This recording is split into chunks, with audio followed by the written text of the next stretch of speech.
Hello friends, my self Gaurav and you are watching Success Prime. दोस्तों, आज की इस वीडियो में हम बात करने वाले हैं Delhi police head constable minister. आपको पता है Delhi police head constable minister का एग्ज़ाम डेट आपको पता है आउट हो चुकी है, जो कि 10 अक्टूबर को है।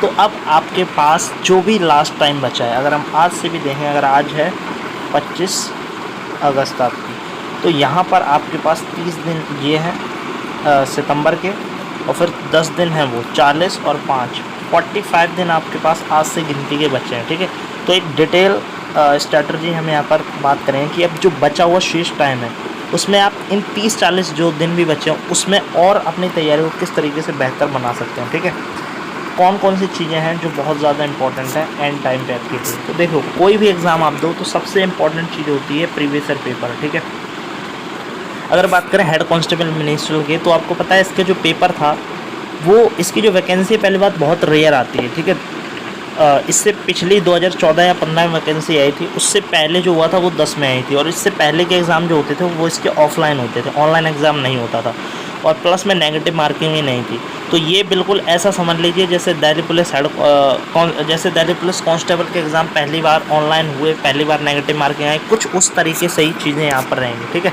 तो प्रीवियस ईयर पेपर तो यहाँ पर आपको कोई फ़ायदा नहीं है लगाने का, उस पर आप फोकस ना करें तो ही बेहतर है, क्योंकि आपको मिलेंगे भी तो उतने मायने नहीं रखेंगे। ठीक है, दूसरी चीज़ हम बात करते हैं मॉक टेस्ट। मॉक टेस्ट बहुत इंपॉर्टेंट चीज़ है। ठीक है, अगर आपने कहीं सब्सक्रिप्शन ले लिया है तो ठीक है, अगर नहीं लिया है तो आपको मैं सजेस्ट करूँगा टेक्स्ट बुक से ही आप अपना सब्सक्रिप्शन लें, या फिर कहीं और अच्छी किसी कोचिंग इंस्टीट्यूट का आपको मॉक टेस्ट इसका मिल रहा है। ठीक है, तो आप वहाँ पे भी प्रैक्टिस कर सकते हैं। जैसे अंकित भाटी सर का रोज़गार विद अंकित, वहाँ से भी आप जो संडे टेस्ट होता है वो भी दे सकते हैं, अगर आपको लगता है वहाँ से अच्छा है। मतलब दोनों ही जगह बेटर है जहाँ को आपको सुटेबल लगे। ठीक है, अगर आप कई सारे एग्ज़ाम के लिए देख रहे हैं तो टेक्स्ट बुक बेहतर है। उसके लिए आप चाहें तो जो मेरा कूपन कोड डिस्क्रिप्शन में मैंने दिया, उसको आप अगर जाके परचेज़ करते हैं तो आपको कुछ 10% कुछ डिस्काउंट मिल जाता है, जो भी आपका कोर्स रहता है। तो मैं सजेस्ट करूँगा कि आपको, अगर आप किसी भी सभी तरह की एसएससी की या रेलवे बैंकिंग की तैयारी कर रहे हैं तो आप सब्सक्रिप्शन ले लें, वो ज़्यादा बेटर है। उसमें क्या है, सारे एग्ज़ाम के लिए आपको 200-250 रुपये में सब्सक्रिप्शन मिल जाता है 1 साल का। हर एग्ज़ाम के लिए आप अच्छे से प्रैक्टिस कर सकते हो, और मॉक टेस्ट बहुत इंपॉर्टेंट होता है किसी एग्ज़ाम को क्लियर करने के लिए। तो मॉक टेस्ट ज़रूर दें, फ्री में दें या फिर परचेज़, वो आप अपने हिसाब से देख लें। ठीक है, तीसरी चीज़ हम बात करते हैं सिलेबस। ठीक है, अगर आपके पास अब तक इसका सिलेबस नहीं है, मुझे जहाँ तक पता है कि सिलेबस हर किसी के पास होता है, अगर आपको नहीं पता है, अभी तक आपने नहीं लिखा, इसी तरीके से पढ़ रहे हो, तो सबसे पहले क्या करो, अपना जो सिलेबस है ना, जितना भी टाइम अभी भी 40 दिन है आपके पास, 40-50 दिन है, तो इतना कम नहीं होता, 45 दिन आज से लगभग है।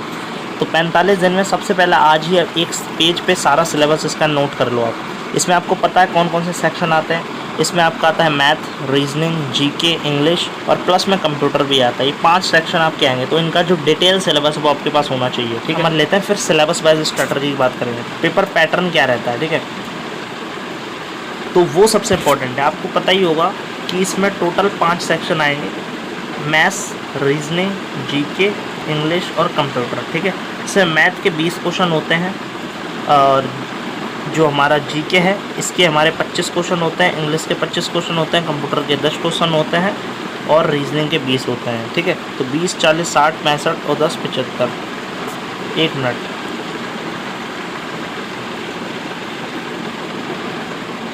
इंग्लिश जो रहती है हमारी, इंग्लिश जो है वो हमारी आती है 25 मार्क्स की।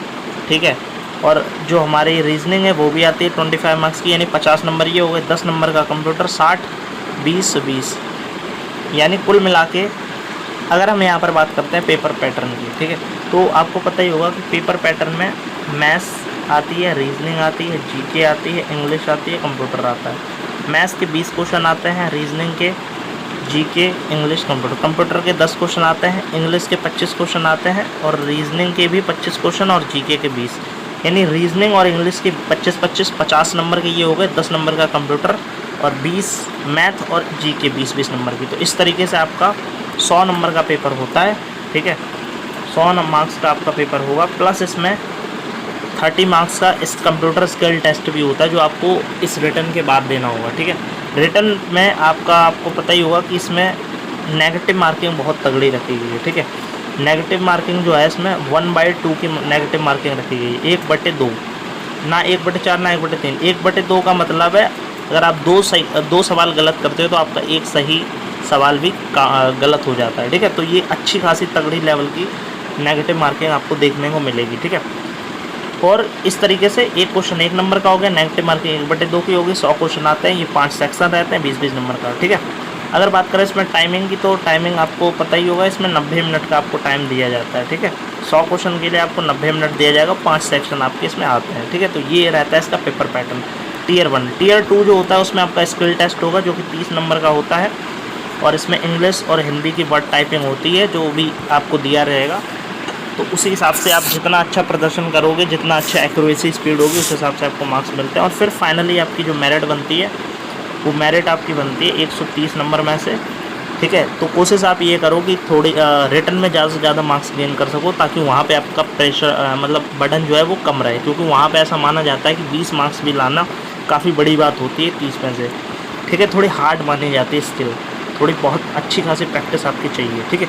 तो अगर आपको लगता है आप ठीक ठाक ही आपकी टाइपिंग है तो आपको फोकस करना चाहिए कि आप रिटन में अच्छा स्कोर कर सको, ताकि वहाँ पे आपके पास कोई बर्डन ना हो। इन दोनों के मार्क्स मिला के 130 में से आपकी फाइनल मेरिट बन जाती है, नॉर्मल सा मेडिकल वगैरह हो आके, ठीक है। तो ये मोटा मोटी हमने समझा। अब सेक्शन वाइज हम बात करते हैं, सेक्शन वाइज क्या स्ट्रैटर्जी आपकी रहेगी, ठीक है, किस तरीके से आपको तैयार करना है। तो सबसे पहले इंग्लिश का मैंने बताया, क्योंकि जो वेटेज के हिसाब से बात करते हैं इंग्लिश में आप क्या कर सकते हो, मैंने बताया ग्रामर है प्लस वोकेबलरी है। ग्रामर के लिए बिल्कुल इजी लेवल की ग्रामर आती है प्लस कॉम्प्रिहेंशन, ठीक है।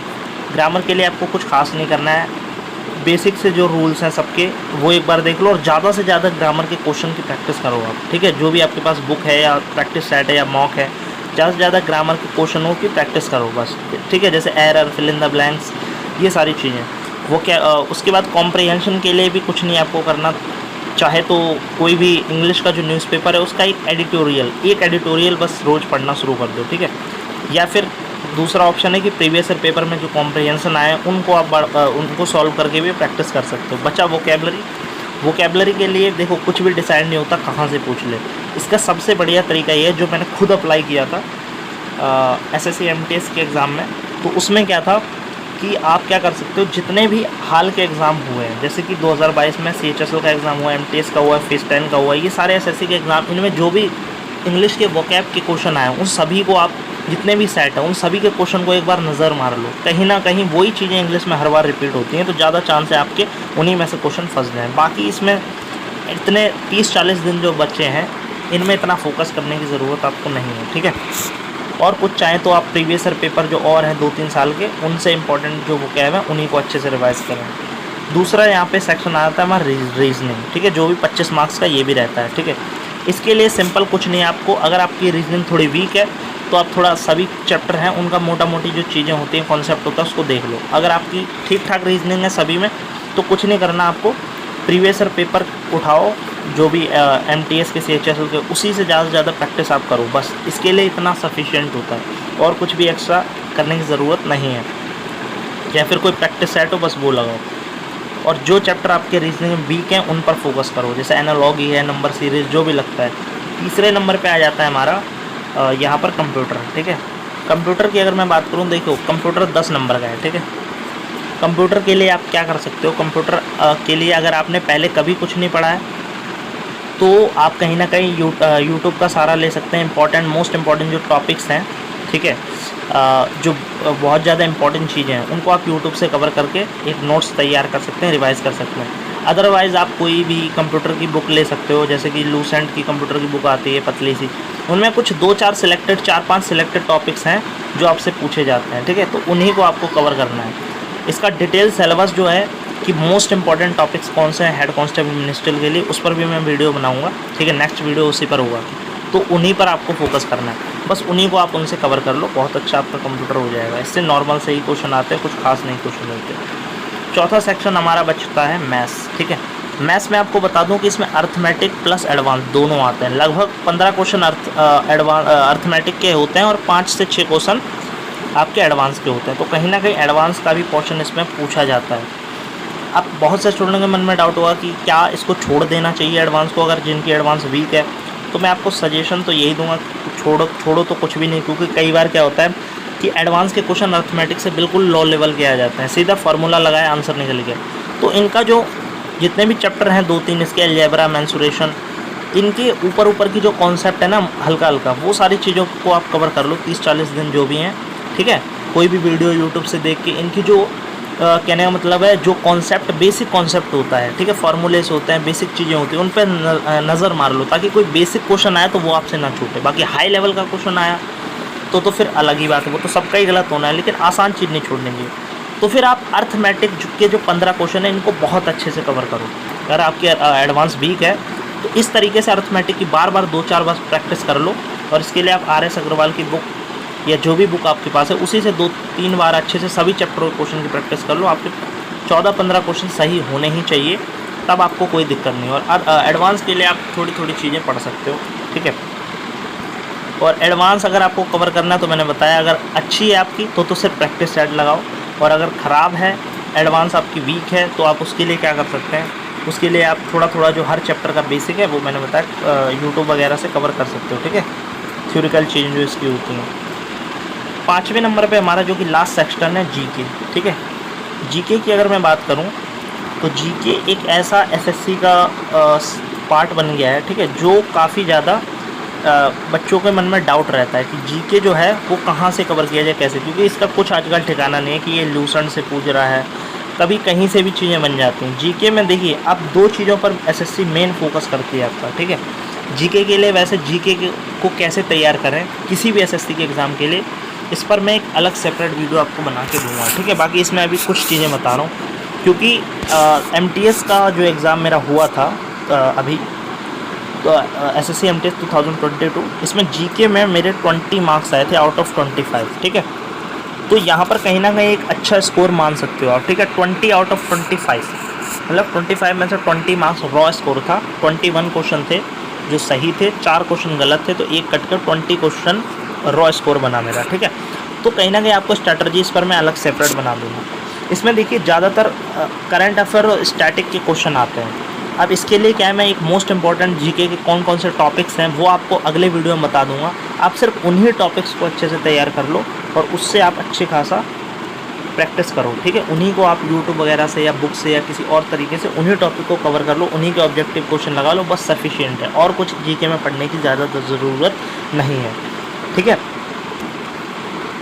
और बाकी आपके मन में डाउट होगा कि ये करंट अफेयर्स वगैरह कहाँ से करें, तो इसके लिए बहुत सारे यूट्यूब चैनल हैं जो मंथली करंट अफेयर्स प्रोवाइड करते हैं, बस वहाँ से तैयार करते रहो। स्टैटिक जो है इनके कौन से इंपॉर्टेंट टॉपिक हैं वो तो मैं बना ही दूंगा। और अगर आप चाहते हैं कि ये जीके एसएससी में जो जीके के मोस्ट इंपॉर्टेंट टॉपिक जो स्टैटिक के पूछे जाते हैं वो अगर चाहो तो मैं खुद उनको कवर करा दूंगा। आने वाली जो वीडियोस उनमें मैराथन ला के जितने भी इंपॉर्टेंट टॉपिक हैं, जैसे मंदिर हो गया, महत्वपूर्ण दिवस हो गया, यही सारे 8-10 टॉपिक हैं जिनसे बहुत ज़्यादा 8-10 क्वेश्चन हर एग्ज़ाम में बन रहे हैं। तो उनको मैं, आप कमेंट करोगे तो मैं उनको भी अपलोड कर दूँगा, ठीक है, आने वाली वीडियोज़ में।